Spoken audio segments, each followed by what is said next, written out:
তো গাইস এমনই একটা সুন্দর হোটেলে খাবার জন্য আসলাম শিলিগুড়ি। দেখেন বর্তমান হোটেল আছে, যে হোটেলের চার্ট দেখেন, মেনু এগুলো দেখে দেখে আমরা এখন অর্ডার করব।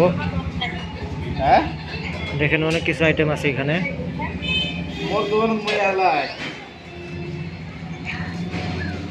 কালকে মোটামুটি হোটেলের সিস্টেমটা দেখেন, বহুত ভালো লাগছে।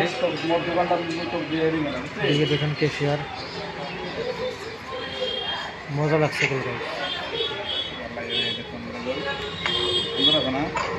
এদিকে দেখেন আছে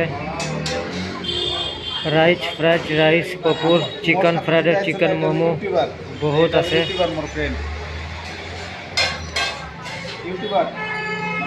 শিলিগুড়ি বহুত জবরদস্ত। তো হোটেলের ভিতরে আসে আমরা খাওয়ার অর্ডার নিয়ে নিলাম। দেখেন খুব সুন্দর সুন্দর খাওয়া দিছে। তো গাইস বর্তমান আমরা আছি শিলিগুড়ি সিটি টাউনটা ঘুরতেছি। দেখেন অনেক গাড়ি জাম লাগে এই দিক দিয়ে। তো এদিক দিয়ে ঘুরতে ঘুরতে আমরা একটা অন্য জায়গায় চলে যাব। তো ব্লগ ভিডিও আপনারা দেখতে থাকেন, সব কিছুই দেখতে পারবেন। শিলিগুড়ি সিটি, আরে ভাই শিলিগুড়ি সিটি দেখাতাছি আপনাদের। দেখেন পুরা টাউন ঘুরতে পারবো না, যেটুকু পারি। শিলিগুড়ি সিটি দেখেন, খুব সুন্দর সুন্দর কাপড়ের দোকান আছে এইদিকে।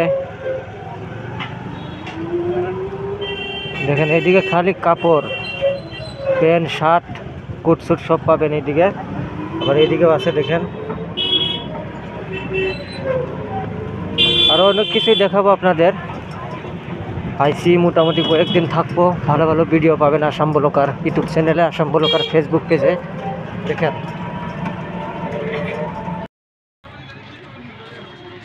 হাই গাইস, দেখেন এনজিবি স্টেশন কত বড়, বাপ রে বাপ গাইস, সারাদিন ঘুরে আপনি শেষ করতে পারবেন না। দেখেন এগুলো খালি মানুষ বাইরে থেকে আসে, মারুতি খেলতে হয়েছে দেখেন পার্কিং।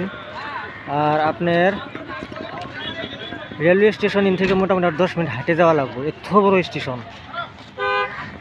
তো আজকে অনেক কিছুই আপনাদেরকে ব্লগ ভিডিওর মাধ্যমে দেখালাম। যদি ভালো লাগে অবশ্যই ভিডিওটা শেয়ার করে দিবেন। Thank you.